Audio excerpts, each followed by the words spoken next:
আমার দয়ার নবী পাক সাল্লাল্লাহু তাআলা আলাইহি সাল্লাম ফাতেমার দরজার সামনে গেলেন আর যাওয়ার পরে আওয়াজ দিয়েছেন, ও ফাতেমা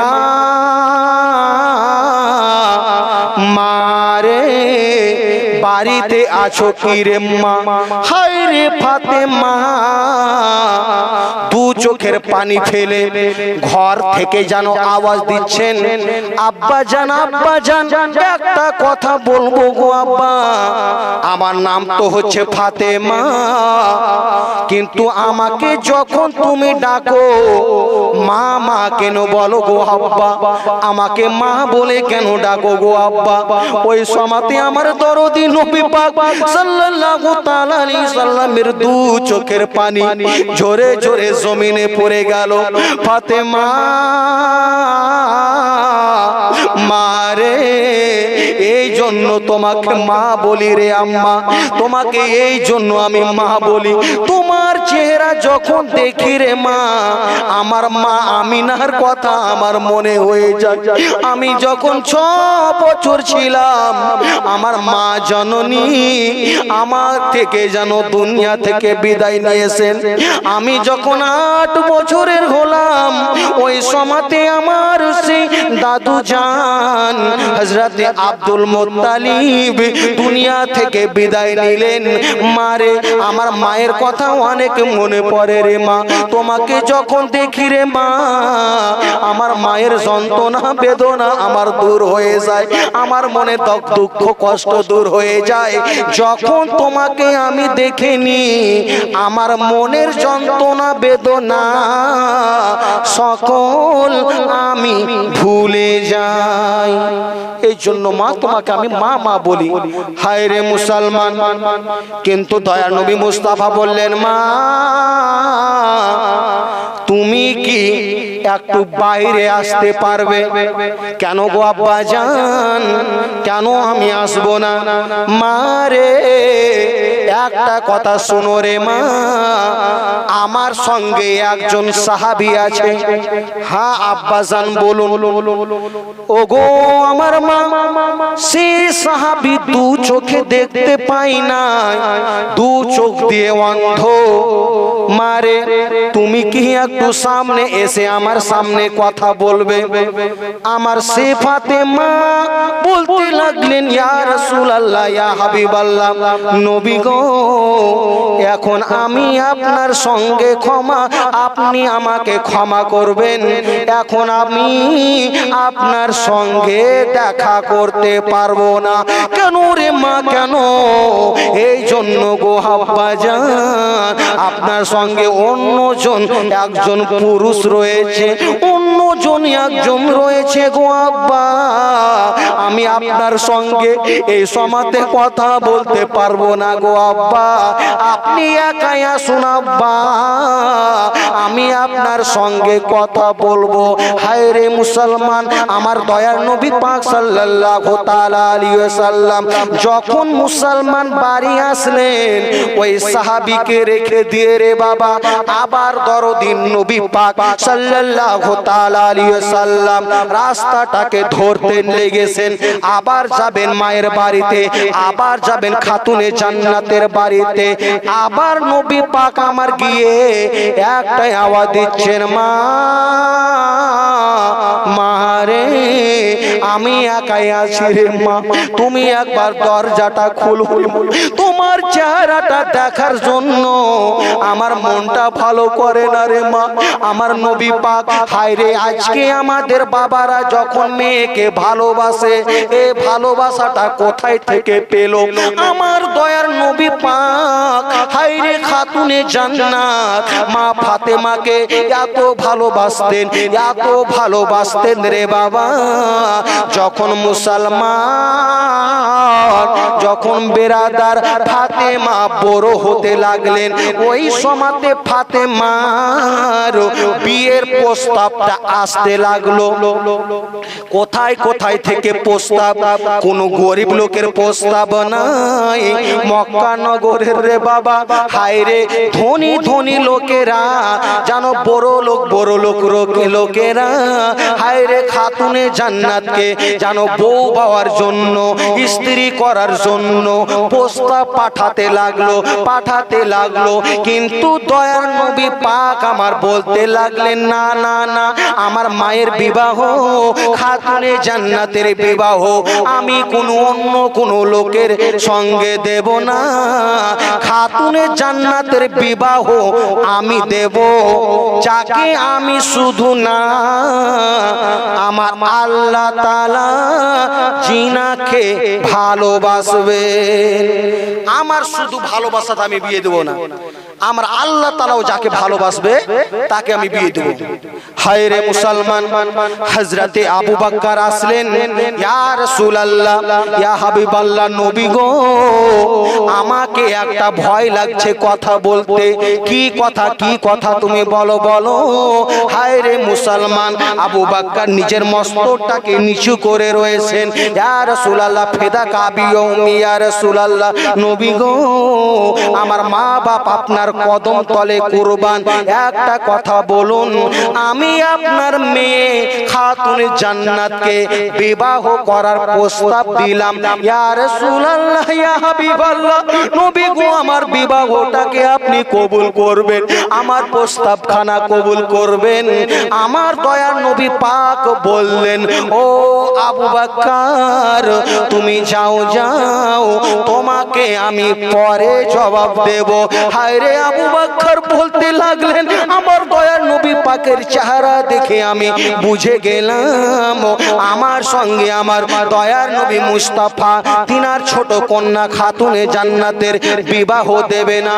আবু বকর বললেন, উমর, ও উমর, তুমি একবার যাও, আমার নবী মুস্তাফার কাছে খাতুনে জান্নাতের বিবাহর প্রস্তাবটা তুমি দিয়ে দাও। কেন, তুমি যখন 39 জন মুসলমান হয়েছিল, তুমি মুসলমান হয়ে 40 জন মুসলমান করেছিলে, তুমি যদি যাও অবশ্যই তোমাকে গ্রহণ করে নেবে, তোমার প্রস্তাবটাকে মেনে নেবে, আর তোমার সঙ্গে খাতুনে জান্নাতের বিবাহ দেবে। উমর ফারুক আসলেন, ইয়া রাসূলুল্লাহ, ইয়া হাবিবাল্লাহ, খাতুনে জান্নাতের প্রস্তাবটা নিয়ে এসেছিলাম। উমর, আমি যার আশাতে আছি এখনো সেই খবরটা আসে নাই, তুমি চলে যাও। হায় রে মুসলমান, ও আমার সোনামানিকেরা, ভাইরা, আবু বকর এবং উমর নবী পাকের দরবার থেকে আস্তে আস্তে করে যেতেছেন, আর রাস্তাতে যেতে যেতে তারা এক অপরকে বলতেছেন, ও ভাই আবু বকর, আজকে আমিও প্রস্তাব দিলাম, তুমিও প্রস্তাব দিলে, মক্কার ধনী ধনী লোকেরা সবাই প্রস্তাব দিয়েছে, ও আবু বকর, কি আমার নবী মুস্তাফা কারো প্রস্তাবে রাজি হয় নাই? ও আবু বকর, একজন আমাদের মধ্যে আছে, যদি তাকে গিয়ে আমরা বলি, যদি সে বিয়ের প্রস্তাবটা নবী পাকের সামনে বলে, আমাদের মনে হয় তার প্রস্তাবকে আমার নবী পাক কখনো জানো ফেলে দেবে না, কখনো বিফলে যেতে দেবে না। কে সে ব্যক্তি? সেই ব্যক্তি হচ্ছে আলী শেরে খোদা। সে জানো বেরাদার আবু বকর বলতে লাগলো, উমর, আমাদের তো বাড়ি গাড়ি টাকা পয়সা রয়েছে, জানো আলীর কিছু নাই, সেই তো অন্য জনের বাড়িতে থাকে, তুমি কিভাবে বলতে পারলে কি জানো আলী শেরে খোদার বিবাহ, তার প্রস্তাবকে আমার দয়ার নবী পাক কবুল করবে? হায় রে মুসলমান সোনা মানিকেরা, সে বলল, আমি জানি আমার দয়ার নবী পাক জানো আলীকে কত ভালোবাসেন।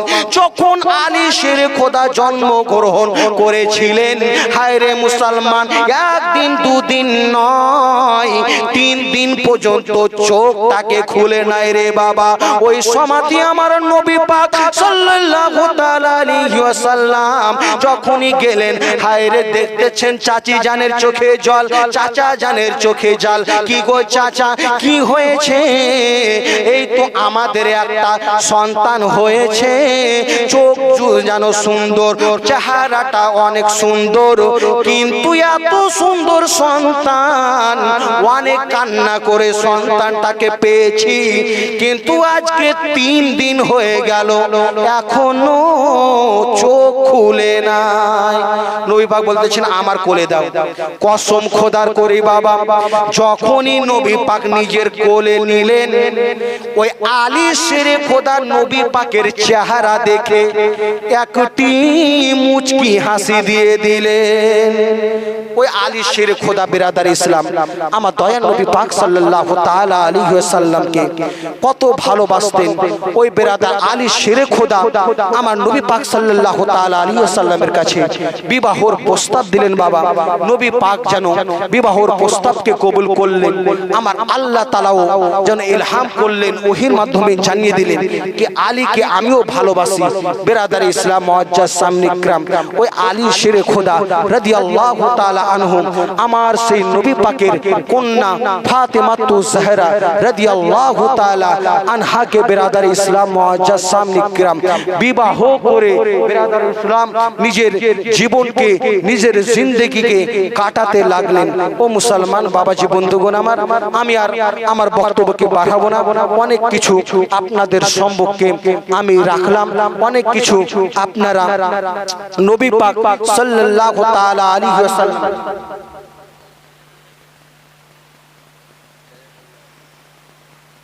নবী পাকের আপনারা সেই খাতুনে জান্নাতেরও জীবনী শুনলেন। বিরাদার ইসলাম উম্মুল খায়র ফাতেমা সেই রাদিয়াল্লাহু তাআলা আনহারও জীবনী শুনলেন। বিরাদার ইসলাম আপনারা আমার নবী পাক সাল্লাল্লাহু তাআলা আলাইহি ওয়াসাল্লামের সাহাবীগণেরও জীবনী শুনলেন। বিরাদার ইসলাম মুআজ্জাজ সামনে ইকরাম, আসুন শেষের বেলাতে একটি গজল পড়ে বিরাদার আমি আমার বক্তব্যকে আমি ইতি করব। বিরাদার ইসলাম মুআজ্জাজ সামনে ইকরাম, আমার নবী পাকের মহব্বতে, নবী পাকের ইশকে একবার আমরা সকলে দুরূদ শরীফ পড়ে নিই। আল্লাহুম্মা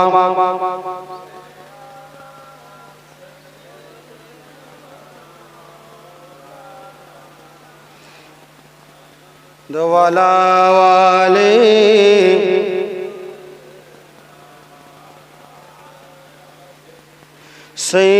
সৈয়দিনা মাওলানা মুহাম্মদ। দয়ার নবী গো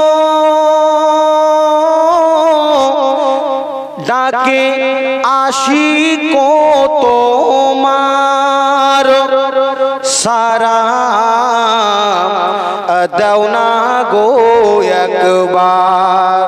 একবার বলবেন না সুবহানাল্লাহ? যার শেষ ভালো সকল ভালো, একবার বলে দেন সুবহানাল্লাহ। দয়ার নবী গো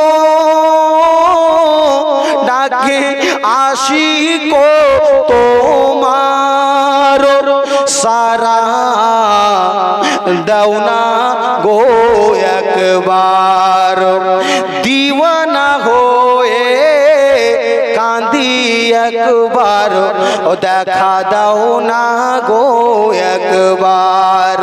প্রেমিক হয়ে ডাকি তোমার, সারা দাও না গো একবার।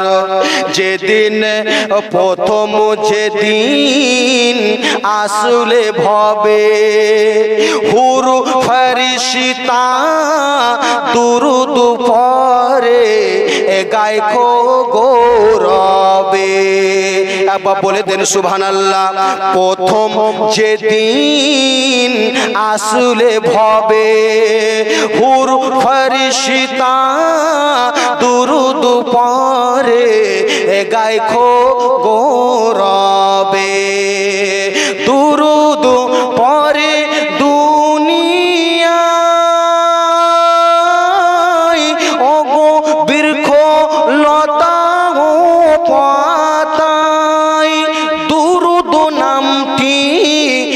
জপন করে আল্লাহ নাম যাহার, দিওয়ানা হয়ে ডাকি তোমায় সারা দাও না গো একবার, প্রেমিক হয়ে ডাকি তোমায় সারা দাও না গো একবার।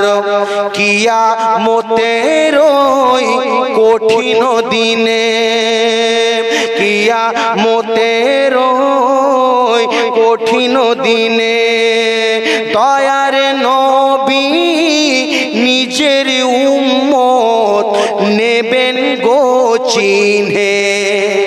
কিয়ামতের ওই কঠিন দিনে দয়ার নবী নিজের উম্মত নেবেন গো চিনে।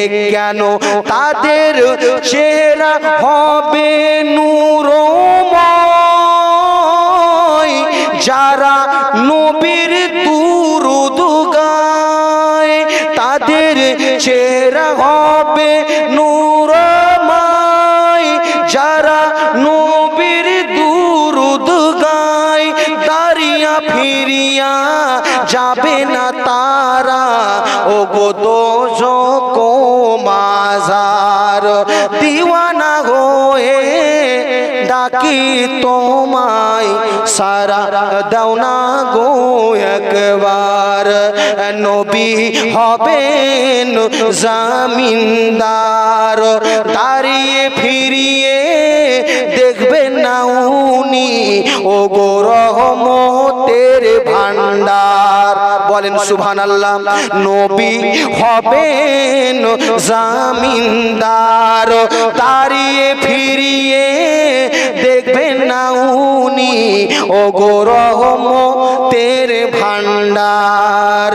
নবী পাক কাঁদবেন যারে যার, গুনাহগার উম্মত কেমনে হবে পার।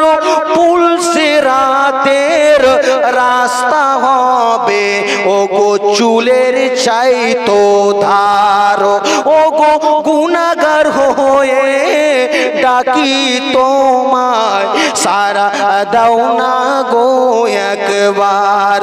প্রেমিক হয়ে ডাকি তোমায় সারা দাও না গো একবার।